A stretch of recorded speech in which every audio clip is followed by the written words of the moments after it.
Amrita TV സംഘടിപ്പിക്കുന്ന കളിയിൽ അല്പം കാര്യം season 2 powered by Willy White in association with Lasa ice creams and Achayans ഗോൾഡിൽ കേരള പൊളിറ്റിക്സ് ആൻഡ് കൾച്ചർ എന്ന ഈ സെഷൻ നയിക്കുന്നത് ഡോക്ടർ KS രാധാകൃഷ്ണനാണ്.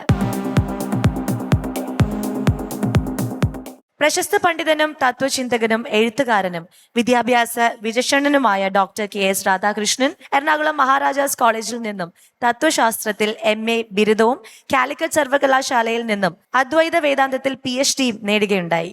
അദ്വൈത സമ്പ്രദായം, ഗാന്ധിയൻ പഠനങ്ങൾ, ശാസ്ത്രം, തത്വചിന്ത എന്നിവയിൽ പ്രാവീണ്യം നേടിയിട്ടുള്ള അദ്ദേഹം 2006 മുതൽ 2009 വരെ ന്യൂഡൽഹിയിലെ Indian council of philosophical research governing ബോഡിയിലെ അംഗമായിരുന്നു. വേദതത്വചിന്തയ്ക്കും സംസ്കാരത്തിനും നൽകിയ ആജീവനാന്ത സംഭാവനകൾക്ക് ശ്രീ KS രാധാകൃഷ്ണന് 2023 അമൃതകീർത്തി പുരസ്കാരവും ലഭിക്കുകയുണ്ടായി. ഡോക്ടർ KS രാധാകൃഷ്ണൻ സാറിനെ നമ്മുടെ ഈ വേദിയിലേക്ക് ഹൃദയപൂർവ്വം സ്വാഗതം ചെയ്യുന്നു. നല്ലൊരു കയ്യടി എടുത്തുകൊണ്ട് അദ്ദേഹത്തെ നമുക്ക് ക്ഷണിക്കാം. Sir please.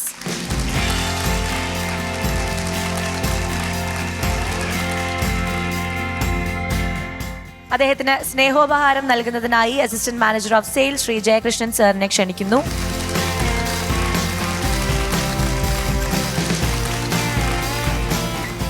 എല്ലാവർക്കും നമസ്കാരം. ഇത്രയും കുട്ടികളെ ഒരുമിച്ച് ഇവിടെ സംഘടിപ്പിച്ച് അവർക്ക് പരസ്പരം അറിയാനും പറയാനും കളിക്കാനും അറിയാനും ഒക്കെ ഉള്ള അവസരം ഒരുക്കി കൊടുത്തതിന് അമൃത TVയോടും അതിൻ്റെ പ്രവർത്തകരോടും ഞാൻ ആദ്യമേ തന്നെ നന്ദി പ്രകാശിപ്പിക്കുന്നു, അവരെ അഭിനന്ദിക്കുന്നു. ഇപ്പോഴത്തെ കുട്ടികളൊക്കെ മഹാഭാഗ്യം ചെയ്തവരാണ്. ഞങ്ങളൊക്കെ കുട്ടികളായിരുന്ന കാലത്ത് ഇങ്ങനെയുള്ള ഒരു പരിപാടിയും ഉണ്ടായിരുന്നില്ല. ഞങ്ങൾ സ്വന്തം നിലക്ക് കളിക്കുകയും സ്വന്തം നിരക്ക് അറിയുകയും ഒക്കെ ചെയ്ത് വന്നവരാണ്. ഇപ്പോൾ നിങ്ങൾക്ക് വേണ്ടി ഇതെല്ലാം ചെയ്യാനായിട്ട് എത്ര പേരാ ഉള്ളത് നിങ്ങളൊന്ന് ആലോചിച്ച് നോക്കിയേ. നിങ്ങളുടെ അച്ഛനമ്മമാർ, നിങ്ങളുടെ നാട്ടുകാർ, വീട്ടുകാർ, കൂട്ടുകാർ, ഇവരെല്ലാവരും നിങ്ങൾക്ക് വേണ്ടി നിലകൊള്ളുന്നു എന്നുള്ളതാണ്. ഞാൻ 10ാം ക്ലാസ് പാസ്സാകുന്ന സമയത്ത് അന്ന് ഇന്നത്തെ രീതിയിലല്ല. അന്ന് എല്ലാ വിഷയത്തിനും സെപ്പറേറ്റ് മിനിമം മാർക്കുണ്ട്. അതൊക്കെ ജയിച്ചാൽ മാത്രമേ ഒരാൾക്ക് 10ാം ക്ലാസ് ജയിക്കാൻ കഴിയുള്ളൂ. ഇന്നിപ്പോൾ 10ാം ക്ലാസ്സിലെ റിസൾട്ട് വരുമ്പോഴേക്കും ഒരു കൊട്ട നിറച്ച് ലഡുവായിട്ട് വിദ്യാഭ്യാസ വകുപ്പ് മന്ത്രി ഇറങ്ങുന്നത് നിങ്ങൾക്ക് കാണാൻ കഴിയും. ഞങ്ങളുടെ കാലത്ത് അങ്ങനെയൊന്നുമില്ല. പത്രത്തിൽ ഇങ്ങനെ കുനുകുനോന്നും പറഞ്ഞിട്ട് നമ്പർ അച്ചടിച്ചു വരും. ആ നമ്പർ നോക്കിയെടുത്ത് വേണം ജയിച്ചോ തോറ്റോ എന്നറിയാനായിട്ട്. അപ്പം അതിൽ ചില നമ്പറിൻ്റെ മുകളിലൊരു നക്ഷത്ര ചിഹ്നവും കൂടി കാണും. ആ നക്ഷത്ര ചിഹ്നമുള്ള നമ്പറിന് ഫസ്റ്റ് ക്ലാസ് ഉണ്ടെന്നാണ് അതിൻ്റെ അർത്ഥം. എൻ്റെ ഗ്രാമത്തിൽ നിന്ന് ഞങ്ങൾക്ക് 3 പേർക്കായിരുന്നു അന്ന് ആ സൗഭാഗ്യം കിട്ടിയത്. അതൊക്കെ വലിയ കാര്യമായിട്ടൊക്കെ കരുതിയിരുന്നു. പക്ഷെ അതിൻ്റെ പേരിൽ ഒരു സോപ്പ് വെട്ടി പോലും ഒരാളും തന്നില്ല എന്നുള്ളതാണ്. ഇപ്പം നടക്കുമ്പോൾ നമുക്ക് കാണാൻ കഴിയും. എല്ലാത്തിനും A+ നേടിയ കുട്ടികളുടെ ചിത്രത്തിൻ്റെ ഫ്ലക്സൊക്കെ വെച്ചിട്ടുണ്ടാവും. ഞങ്ങൾക്കൊന്നും ആരും ഉണ്ടായിരുന്നില്ല. അപ്പോൾ നിങ്ങളൊക്കെ ഭാഗ്യം ചെയ്തൊരു തലമുറയാണ് എന്ന് പറയുന്നതിന് വേണ്ടിയിട്ടാണ്. നിങ്ങൾ കുഴപ്പക്കാരാണെന്ന് വിശ്വസിക്കാത്ത ഒരാളാണ് ഞാൻ. കാരണം ഓരോ തലമുറയും പറയുന്നത് അവരായിരുന്നു ഏറ്റവും നല്ലത് എന്നുള്ളതാണ്. അങ്ങനെ കരുതണം എന്നുള്ളതാണ് അതിൻ്റെ ശരി. നിങ്ങൾ ജീവിക്കുന്ന കാലമാണ് ഏറ്റവും നല്ലത് എന്ന് നിങ്ങൾക്ക് തോന്നുന്നുവെങ്കിൽ നിങ്ങളുടെ ജീവിതം സാർത്ഥകമായി എന്നാണ് അതിൻ്റെ അർത്ഥം. നമ്മൾ കോളേജുകളിലേക്ക് പോകുമ്പോൾ ഓരോ വിദ്യാർത്ഥിയും പറയുന്നത് അവർ പഠിച്ച കാലമായിരുന്നു ആ കോളേജിൻ്റെ ഏറ്റവും മഹത്തായ കാലം എന്നാണ്. അങ്ങനെ ഓരോ വിദ്യാർത്ഥിയെ കൊണ്ടും അങ്ങനെ തോന്നിപ്പിക്കാൻ കഴിയുന്നതാണ് ഒരു വിദ്യാലയത്തിൻ്റെ ഏറ്റവും വലിയ മഹത്വം. അതുപോലെ നിങ്ങൾ ജീവിക്കുന്നതാണ്, നിങ്ങളുടെ ആശയങ്ങളാണ്, നിങ്ങളുടെ ചിന്താഗതികളാണ്, നിങ്ങളുടെ ജീവിത രീതികളാണ് നിങ്ങൾക്ക് മുൻപുണ്ടായിരുന്നവരെക്കാൾ നല്ലത് എന്ന് നിങ്ങൾക്ക് തോന്നുന്നുവെങ്കിൽ അത് നിങ്ങളെ സംബന്ധിച്ചിടത്തോളം വളരെ നല്ല കാര്യമാണ് എന്ന് തന്നെ ഞാൻ പറയും. എന്നോട് നിങ്ങളോട് സംസാരിക്കണമെന്ന് ഇതിൻ്റെ സംഘാടകർ ആവശ്യപ്പെട്ടിരിക്കുന്നത് കേരളത്തിലെ രാഷ്ട്രീയവും സംസ്കാരവുമാണ്. കേരളത്തിൻ്റെ രാഷ്ട്രീയം ഇപ്പോൾ നിങ്ങൾക്കറിയാം ഇല്ലേ? ഒരു ഗവൺമെൻറ്റിനെ ജനം വോട്ട് ചെയ്ത് പുറത്താക്കി മറ്റൊരു ഗവൺമെൻറ് വരാൻ പോകുന്നു. ഇത് ജനാധിപത്യ സംവിധാനത്തിൽ മാത്രം നടക്കുന്ന ഒരു കാര്യമാണ്. വേറെ ഒരു സ്ഥലത്തും അത് നടക്കില്ല. കാരണം ജനാധിപത്യത്തിൻ്റെ സവിശേഷത നിങ്ങൾ ആര് ഭരിക്കണം എന്ന് നിങ്ങൾ തീരുമാനിക്കുന്നു എന്നുള്ളതാണ്. നമ്മൾ ആര് ഭരിക്കണം എന്ന് നമ്മൾ തീരുമാനിക്കുമ്പോൾ ആ ഭരിക്കുന്നവന് ചില ഉത്തരവാദിത്തങ്ങൾ വന്നുവിടും. അതിൽ പ്രധാനമായിട്ടുള്ളൊരു കാര്യം, നിങ്ങൾ മഹാഭാരതം അമൃത TV ഭാരത പര്യടനവും ഭാരത ദർശനവും ഒക്കെ അവതരിപ്പിച്ച് മഹാഭാരതത്തെക്കുറിച്ചുള്ളൊരു അവബോധം കുട്ടികളിൽ ഉണ്ടാക്കാൻ വേണ്ടി വളരെ പരിശ്രമിച്ചിട്ടുണ്ട്. ചിലപ്പോഴൊക്കെ അതിൽ പങ്കാളിയായിട്ട് ഞാനും ചെന്നിട്ടുണ്ട്. നിങ്ങൾക്കറിയാം, നിങ്ങൾ വിതുരർ എന്നൊരാളെ കുറിച്ച് കേട്ടിരിക്കും മഹാഭാരതത്തിൽ. വിതുരര് വ്യാസന്റെ മകനാണ്. വ്യാസന്റെ മക്കളാണ് ധൃതരാഷ്ട്രരും പാണ്ഡവരും. വ്യാസന്റെ മകനാണ് ശുഗൻ. ഈ 4 മക്കളിൽ വ്യാസന് ഏറ്റവും കൂടുതൽ അടുപ്പം ഉണ്ടായിരുന്നത്, വാത്സല്യം ഉണ്ടായിരുന്നത് ശുഗനോടാണ്. ശുഗനാണ് വ്യാസനിൽ നിന്ന് വേദാന്തം പഠിക്കുകയും വ്യാസനിൽ നിന്ന് വേദം പഠിക്കുകയും വ്യാസനിൽ നിന്ന് വിജ്ഞാനം നുകരുകയും ചെയ്ത മകൻ ശുഗനാണ്. ഞാൻ വിതുരനെ കുറിച്ചാണ് പറയാൻ പോകുന്നത്. വിതുരൻ എന്താണെന്ന് വെച്ചാൽ, വിതുരൻ ശാപം കിട്ടിയ ധർമ്മദേവനാണ് വിതുരൻ. ഞാൻ രാഷ്ട്രീയത്തെക്കുറിച്ചാണ് സംസാരിക്കുന്നത്, അതുകൊണ്ടാണ് ഇതെടുക്കാൻ കാരണം. എന്താണെന്ന് ചോദിച്ചു കഴിഞ്ഞാൽ, മാണ്ഡവ്യൻ എന്ന് പറയുന്ന ഒരു ഋഷി തപസ് ചെയ്തുകൊണ്ടിരിക്കുകയായിരുന്നു. അപ്പോഴാണ് 2 കള്ളന്മാര് സ്വർണം മോഷ്ടിച്ചിട്ട് ഓടിക്കൊണ്ടിരിക്കുന്നു. പോലീസ് പുറകെ. പോലീസ് പിടിക്കും എന്ന ഘട്ടമെത്തിയ സമയത്ത് മാണ്ഡവ്യൻ ഒറ്റക്കാലിൽ നിന്ന് തപസ് ചെയ്തുകൊണ്ടിരിക്കുകയാണ്. ഇവർ ഈ സ്വർണം എന്ത് ചെയ്യുന്നു വെച്ചാൽ മാണ്ഡവ്യൻ്റെ കാൽക്കൽ വെച്ചിട്ട് ഇവർ കടന്നു. പോലീസുകാർ അവരെ പിടിച്ചു കഴിഞ്ഞപ്പോഴേക്കും സ്വർണം എവിടെയെന്നാണ് ചോദ്യം. നിങ്ങൾ കേട്ടിരിക്കും, ശബരിമലയിൽ നിന്ന് പോയ സ്വർണവും എവിടെയെന്നാണ് ചോദ്യം. ആർക്കും അറിയില്ല. ഇപ്പം ശബരിമലയിൽ നിന്ന് സ്വർണം പോയി, ആ സ്വർണം കട്ടത് ആരപ്പ എന്ന് ചോദിച്ചു കഴിഞ്ഞപ്പോൾ വീരപ്പൻ അല്ലപ്പ എന്നുള്ളതാണ് ഇപ്പം നമുക്ക് കിട്ടിയേക്കണ മറുപടി. സ്വർണം അവിടെ പോയെന്നറിയില്ല. അപ്പം ഇതിനെ നമ്മൾ വിശേഷിപ്പിക്കുന്നത് തൊണ്ടിമുതൽ എന്നാണ്, അല്ലെങ്കിൽ പ്രൊസീഡ്സ് ഓഫ് ക്രൈം എന്ന് പറയും ഇംഗ്ലീഷിൽ. ഈ തൊണ്ടിമുതൽ കിട്ടിയിരിക്കുന്നത് മാണ്ഡവ്യൻ്റെ കയ്യിൽ നിന്നാണ്. അപ്പം മാണ്ഡവ്യനും പ്രതിയാക്കപ്പെട്ട്, ആരുടെ കയ്യിലാണോ കളവ് മുതലുള്ളത്, കളവ് മുതലുള്ളവനും പ്രതിയാണ്. രാജാവ് വന്നിട്ട് എന്ത് ചെയ്യുന്നു വെച്ച് കഴിഞ്ഞാൽ 3 പേരെയും ശൂലത്തിൽ കയറ്റാൻ തീരുമാനിച്ച് ശൂലത്തിൽ തറച്ചു നിർത്തി. ശൂലത്തിൽ തറച്ചു നിർത്തി കഴിഞ്ഞപ്പോഴേക്കും ഒരു പ്രശ്നം ഉണ്ടായത് എന്താണെന്ന് വെച്ചാൽ, കള്ളന്മാർ 2 പേരും ചത്തുപോയി, മാണ്ഡവ്യൻ ചത്തില്ല, ജീവിച്ചിരിക്കുകയാണ്. അപ്പം രാജാവ് പേടിച്ചിട്ട് ശൂലത്തിൽ നിന്ന് ഇയാളെ മാറ്റി കഴിഞ്ഞപ്പോഴേക്കും ഋഷിയാണല്ലോ, വലിയ ശക്തിയുള്ള മനുഷ്യനാണ്. അപ്പം ഇദ്ദേഹം ധർമ്മദേവനെ വിളിച്ചു വരുത്തി. ഈ ധർമ്മദേവൻ എന്ന് പറഞ്ഞു കഴിഞ്ഞാൽ കുറ്റങ്ങൾക്ക് ശിക്ഷ വിധിക്കുന്ന ആളാണ് ധർമ്മദേവൻ. നമ്മൾ വിചാരിക്കും ധർമ്മം നൽകുന്ന ആളല്ല, അങ്ങനെയല്ല. ഒരു രാജ്യത്ത് ഒരു ഭരണ സമ്പ്രദായത്തിൽ ആരെങ്കിലും തെറ്റ് ചെയ്തു എന്ന് ബോധ്യമുണ്ടെങ്കിൽ ആ തെറ്റ് ചെയ്തവന് ശിക്ഷ വിധിക്കുന്നതാണ് ധർമ്മദേവൻ. ഇതിനാണ് ദണ്ഡനീതി എന്നാണ് അതിന് പറയുക. കാരണം തല്ലു കൊടുക്കേണ്ടവന് തല്ലു കൊടുക്കലും അല്ലാത്തവനെ രക്ഷിക്കുകയും ചെയ്യുന്നൊരു സമ്പ്രദായമാണ് ഈ ദണ്ഡനീതിയുടേത്. അപ്പം ഈ ദണ്ഡനീതിയുടെ ഉത്തരവാദിത്വം ധർമ്മദേവനാണ്. മാണ്ഡവ്യൻ ധർമ്മദേവനെ വിളിച്ചു വരുത്തിയിട്ട് ചോദിച്ചു, നിങ്ങൾ എന്തിനാണ് എന്നെ ശിക്ഷിച്ചത്? ഞാൻ ഒരു തെറ്റും ചെയ്തിട്ടില്ലല്ലോ എന്ന് പറഞ്ഞു. അപ്പോൾ ധർമ്മദേവൻ പറഞ്ഞു, നീ കുട്ടിയായിരിക്കുന്ന കാലത്ത് ഈർക്കിലി കൂർമ്പിച്ചിട്ട് അതിൽ പാറ്റകളെ കുത്തി ഇങ്ങനെ നിർത്തിയിട്ടുണ്ട്, അതുകൊണ്ടാണെന്ന് പറഞ്ഞു. അപ്പോൾ ഇദ്ദേഹം തിരിച്ചൊരു ചോദ്യം ചോദിച്ചു. മാണ്ഡവ്യൻ, 12 വയസ്സിന് മുൻപല്ലേ അത് നടന്നിരിക്കുന്നത്? 12 വയസ്സ് വരെ ഒരു കുട്ടി ചെയ്യുന്ന കുറ്റങ്ങൾക്ക് ശിക്ഷയില്ലല്ലോ, അപ്പം നീ എന്തിനെന്നെ ശിക്ഷിച്ചു എന്ന് ചോദിച്ചു. അതിന് കൃത്യമായ ഒരു ഉത്തരം പറയാൻ ധർമ്മദേവന് കഴിഞ്ഞില്ല. അപ്പം മാണ്ഡവ്യൻ എന്ത് ചെയ്യുന്നു വെച്ച് കഴിഞ്ഞാൽ, ഇനി നീ ഭൂമിയിൽ മനുഷ്യനായി ജീവിക്കാൻ ശപിച്ചു. അങ്ങനെ മനുഷ്യ ജന്മമെടുത്ത് ഭൂമിയിൽ ജീവിച്ച ധർമ്മദേവനാണ് ആര്? വിതുരർ. നല്ല കഥയില്ലേ? പക്ഷെ ഒരു കാര്യമുണ്ട്, ഇതിനകത്ത് ചില വളരെ ഗംഭീരമായ ചില കാര്യങ്ങൾ അടങ്ങിയിട്ടുണ്ട്. കാരണം ഈ ശിക്ഷ വിധിക്കുമ്പോൾ, ശിക്ഷ വിധിക്കാനിരിക്കുന്ന ആരായിരുന്നു? ഭരണാധികാരികളാണല്ലോ. അവര് നീതിപൂർവം അവരുടെ ധർമ്മം ചെയ്തില്ല എങ്കിൽ അതിൻ്റെ പേരിൽ അവർ ശിക്ഷിക്കപ്പെടും എന്നാണ് അർത്ഥം. അങ്ങനെ നീതിപൂർവം ധർമ്മം ചെയ്യുന്നില്ല എന്ന് ബോധ്യമുള്ളവരെ ശിക്ഷിക്കാൻ ജനങ്ങൾക്ക് അധികാരം നൽകുന്ന ഒരേ ഒരു ഭരണ സമ്പ്രദായത്തെയാണ് നാം എന്തെന്ന് പറയുക?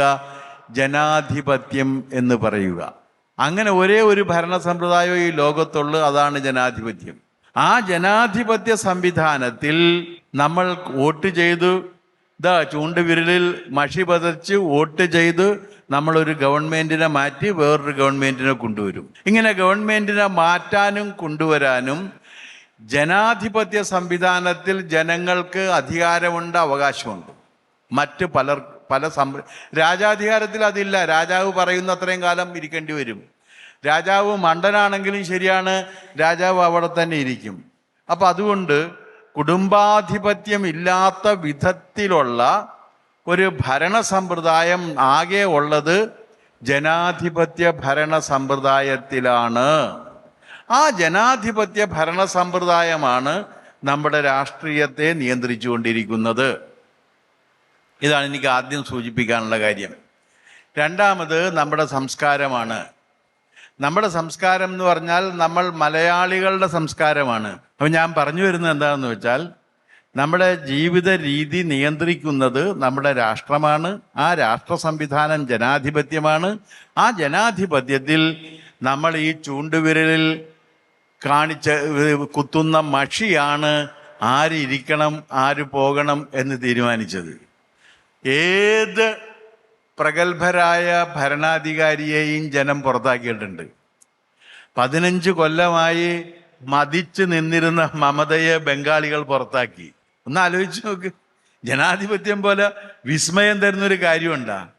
തിരുവനന്തപുരത്ത് നിന്നൊക്കെ വന്ന് പോകുന്ന സമയത്ത് മുഖ്യമന്ത്രിയാണ്, തിരിച്ചു വരുമ്പോൾ മുഖ്യമന്ത്രി അല്ല. നേരെ ഇറങ്ങി നമ്മൾ റോട്ടിൽ നിൽക്കേണ്ടി വരും.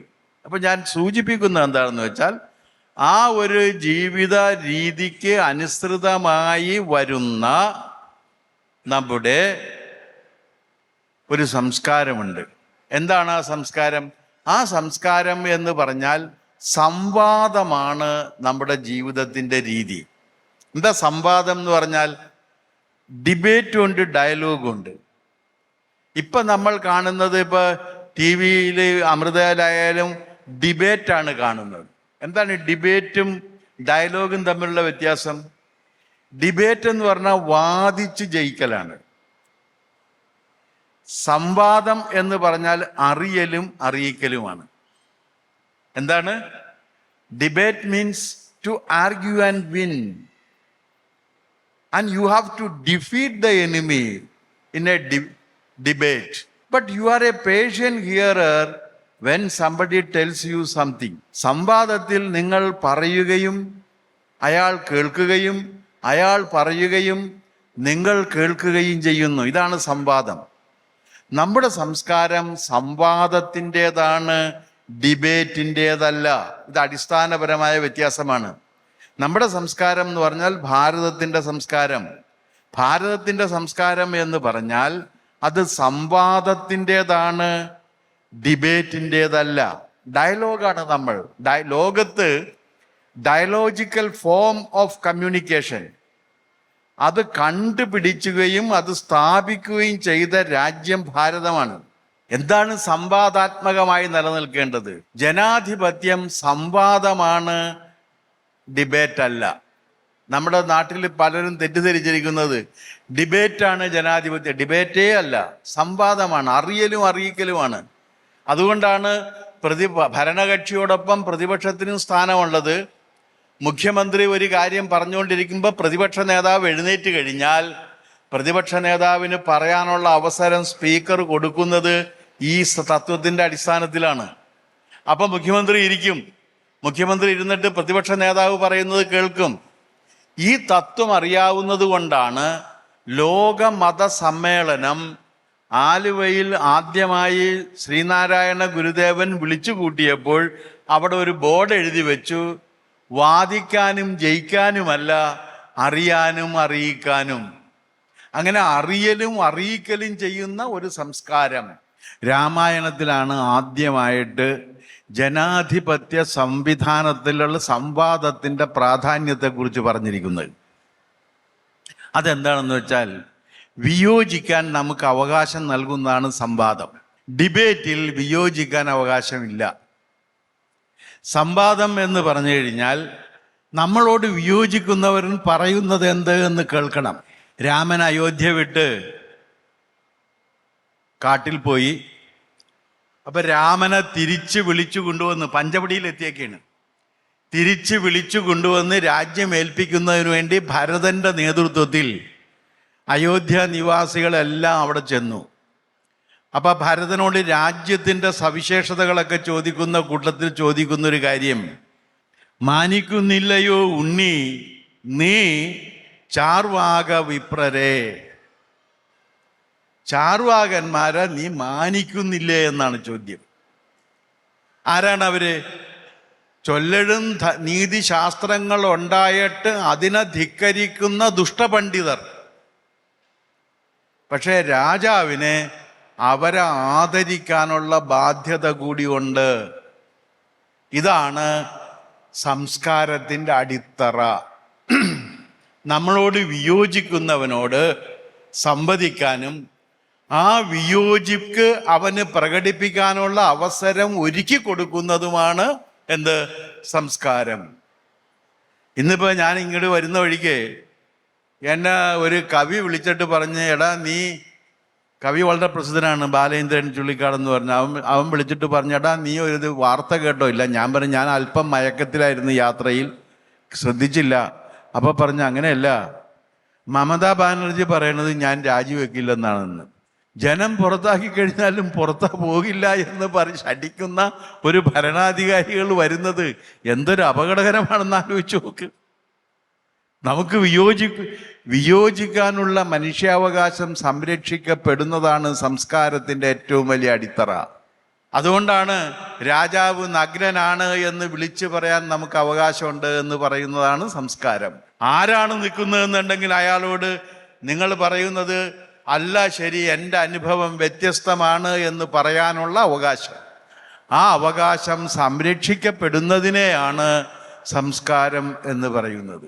ഭാരതത്തിൻ്റെ സംസ്കാരം അതാണ്. അത് യൂറോപ്പ് എന്ന് പറയുന്ന രാജ്യം രൂപീകരിക്കപ്പെടുന്നതിനും ഒക്കെ മുൻപ് യൂറോപ്പിലെ ജനങ്ങൾ പ്രാകൃതരായി ജീവിച്ചിരിക്കുന്ന കാലഘട്ടത്തിനും അപ്പുറത്ത് 1000 ആണ്ടുകൾക്ക് മുൻപ് ഈ ലോകത്തിൻ്റെ സംസ്കാരത്തെക്കുറിച്ച് ആലോചിക്കുകയും അതിനെക്കുറിച്ച് ചിന്തിക്കുകയും ചെയ്തുകൊണ്ട് അന്നത്തെ ഋഷി, നമ്മുടെ ആദികാവ്യമായ രാമായണത്തിൽ പറഞ്ഞിട്ടുള്ളതാണ്, നിനക്ക് you are expected to respect the voice of descent.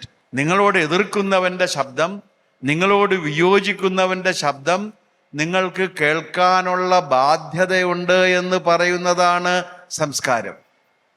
മനസ്സിലായല്ലോ? അപ്പോ മാതാപിതാക്കൾ നിങ്ങളോട് വിയോജിച്ചു കഴിഞ്ഞാൽ അവർക്ക് വിയോജിക്കാനുള്ള അവകാശമുണ്ട് എന്ന് നിങ്ങൾ കരുതണം. മാതാപിതാക്കൾ നേരെ തിരിച്ച് കുട്ടികൾ വിയോജിക്കുമ്പോൾ കുട്ടികൾക്കും വിയോജിക്കാൻ അവകാശമുണ്ട് എന്ന് കരുതണം. അങ്ങനെ വിയോജിക്കാനുള്ള മനുഷ്യാവകാശം സംരക്ഷിക്കപ്പെടുന്ന ഒരവസ്ഥ, ആ അവസ്ഥയ്ക്കാണ് സംസ്കാരം എന്ന് പറയുന്നത്. അല്ലാതെ വേറെ അതിന് വലിയ വാക്കുകളൊന്നുമില്ല. അപ്പം നമ്മൾ എന്തു ചെയ്യും? അങ്ങനെ വരുമ്പോൾ നമുക്ക് നമ്മുടെ ജീവിതത്തെ കുറെ കൂടി ജീവിത യോഗ്യമാക്കി തീർക്കേണ്ടി വരും. അപ്പോൾ ജീവിതത്തെ കൂടുതൽ കൂടുതൽ ജീവിത യോഗ്യമാക്കി തീർക്കുന്ന മനുഷ്യ കർമ്മ നമ്മൾ സംസ്കാരമാണെന്ന് പറയും. അങ്ങനെ ലോകത്തിലെ ഏറ്റവും വലിയ സംസ്കാര സമ്പന്നൻ ആരാണ് എന്ന് ചോദിച്ചു കഴിഞ്ഞാൽ കൃഷിക്കാരനാണ്. കാരണം അതിൽ നിന്നാണ് സായിപ്പ് പറഞ്ഞ ഒരു കാര്യത്തിലാണ് എനിക്ക് യോജിപ്പുള്ളത്. വളരെ അപൂർവമായിട്ട് സായിപ്പന്മാർ ബുദ്ധിപൂർവ്വം സംസാരിക്കാറുള്ളൂ. അതിൽ ഒരു കാര്യം ഞാൻ നിങ്ങൾക്ക് വേണ്ടി പറയാം. സായിപ്പ് പറഞ്ഞ് അഗ്രികൾച്ചറിൽ നിന്നാണ് കൾച്ചർ ഉണ്ടായതെന്ന്. അത് സത്യമാണ്.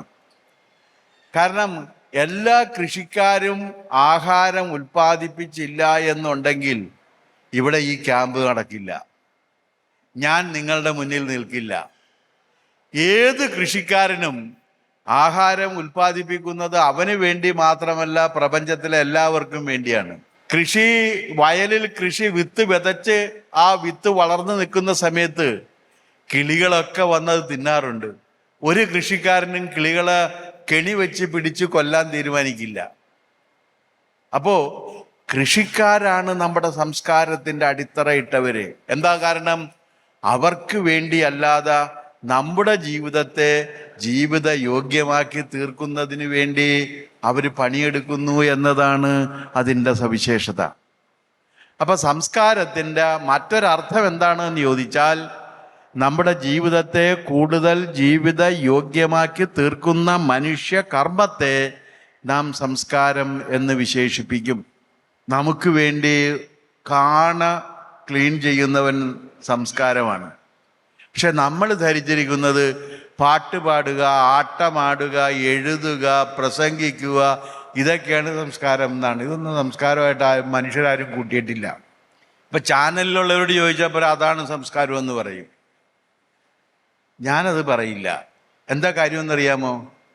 പാടുക, നൃത്തം ചെയ്യുക, അഭിനയിക്കുക, ബുദ്ധി ഉണ്ടാവുക, ശക്തി ഉണ്ടാവുക, ഇതൊക്കെ സംസ്കാരത്തിൻ്റെ ലക്ഷണമാക്കി എടുത്തു കഴിഞ്ഞാൽ ലോകം കണ്ടേക്കണ ഏറ്റവും വലിയ സംസ്കാര സമ്പന്നൻ ആരാണെന്നറിയാമോ? രാവണനാണ്. 10 തലയും 20 കൈയും, അനന്തമായ കായിക ശേഷിയും അപാരമായ ബുദ്ധിശക്തിയും. അവന് 10 തലയുണ്ടെന്ന് പറഞ്ഞാൽ വലിയ ബുദ്ധിയുണ്ടെന്നാണ് അർത്ഥം.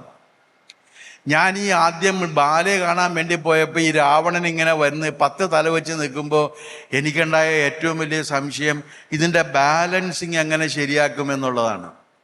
ഈ 11 തലയാണെങ്കിൽ കൃത്യമായിരുന്നേ, കാരണം 5 അപ്പുറത്തും 5 ഇപ്പുറത്തും ആണെങ്കിൽ ഇത് ബാലൻസ് ചെയ്യും.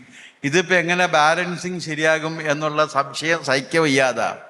4ാം ക്ലാസ്സിൽ പഠിക്കുമ്പോൾ ഞാൻ എൻ്റെ മാഷോട് ചോദിച്ചു, മാഷെ ഈ രാവണൻ ഇങ്ങനെ, അപ്പോൾ ബാലയിലാണ് നമ്മൾ രാവണനെ ആദ്യമായിട്ട് കാണുന്നത്.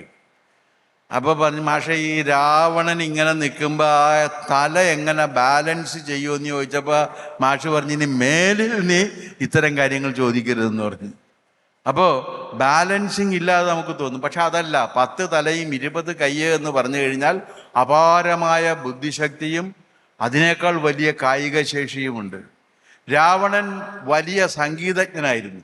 ഈ രുദ്രവീണ എന്ന് പറയുന്ന സംഗീത ഉപകരണത്തിൽ നാദബ്രഹ്മ ലയാനുഭൂതി ഉണ്ടാക്കാൻ അസാമാന്യമായ കരവിരുതുണ്ടായിരുന്നു. ആർക്ക്? രാവണന്. പിന്നെ എന്തുണ്ടായിരുന്നു?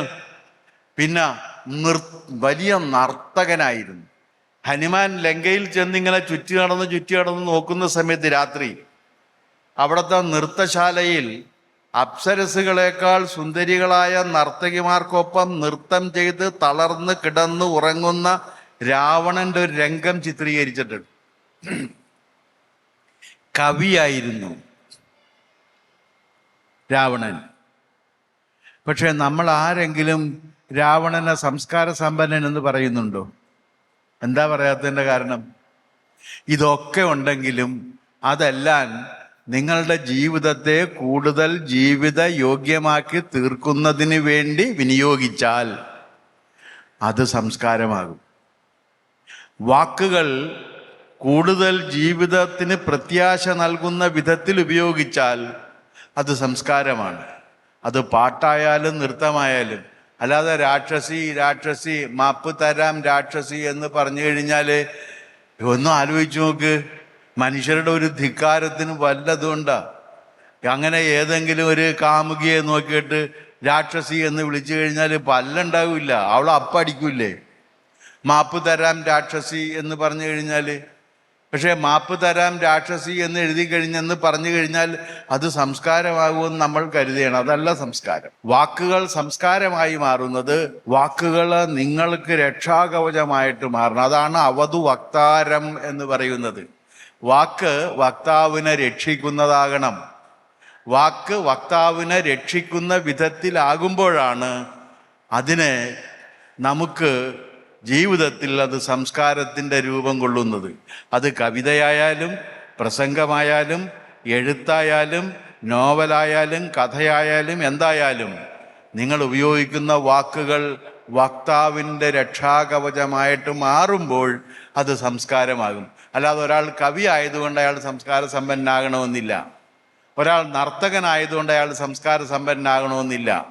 ഒരാൾ രാവണൻ എഴുതിയ ഒരു ശിവസ്തുതി ഞാൻ വായിച്ചിട്ടുണ്ട്. രാവണൻ എഴുതിയാണെന്നാണ് പറയപ്പെടുന്നത്.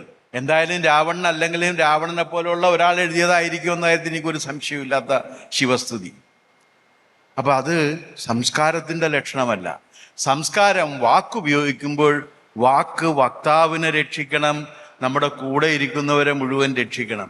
അങ്ങനെ നമ്മളെയും നമുക്ക് ചുറ്റുമുള്ള മനുഷ്യരെയും രക്ഷിക്കുന്ന പ്രവൃത്തി ചെയ്താൽ അത് സംസ്കാരമാകും, അല്ലെങ്കിലാകില്ല. അപ്പം നിങ്ങൾക്ക് ഓർക്കാനുള്ള കാര്യം, നിങ്ങൾ എന്ത് ചെയ്യുമ്പോഴും ഇതുകൊണ്ട് മറ്റുള്ളവർക്ക് ദോഷമുണ്ടോ എന്ന് ആലോചിക്കുകയും അങ്ങനെ ദോഷമുണ്ടെങ്കിൽ അത് വേണ്ട എന്ന് വെക്കുകയും ചെയ്യുന്നതാണ് ഉത്തമം. അതാണ് സംസ്കാരത്തിൻ്റെ ലക്ഷണം. അപ്പം ഞാൻ എന്നെ ഏൽപ്പിച്ച 2 കാര്യവും ഞാൻ പറഞ്ഞു കഴിഞ്ഞു. എന്താണ് രാഷ്ട്രവ്യവഹാരം എന്ന് പറഞ്ഞു. നമ്മുടെ രാഷ്ട്രവ്യവഹാരം തന്നെയാണ്. കക്ഷി രാഷ്ട്രീയത്തെക്കുറിച്ച് പറയാനല്ല ഞാനിവിടെ വന്നിരിക്കുന്നത്, രാഷ്ട്രീയത്തെക്കുറിച്ച് പറയാനാണ്. രാഷ്ട്രീയം എന്ന് പറഞ്ഞാൽ നമ്മുടെ രാഷ്ട്രത്തിൻ്റെ ഭരണ സമ്പ്രദായമാണ്. ആ ഭരണ സമ്പ്രദായം ജനാധിപത്യമാണ്. എന്താണ് ആ ജനാധിപത്യം എന്ന് പറഞ്ഞ് ആ ജനാധിപത്യത്തിൽ നിന്ന് സ്വാഭാവികമായിട്ട് ഉയർന്നു വരുന്നതിനെയാണ് സംസ്കാരം എന്ന് പറയുന്നത്. ആ സംസ്കാരത്തെക്കുറിച്ചും ഞാനിവിടെ നിങ്ങളോട് സംസാരിച്ചു കഴിഞ്ഞു. കൂടുതലായിട്ട് എനിക്ക് ഇപ്പോൾ തൽക്കാലം ഒന്നും പറയാനില്ല. ഞാൻ എൻ്റെ വാക്കുകളെ ഉപസംഹരിക്കുന്നു. നന്ദി, നമസ്കാരം.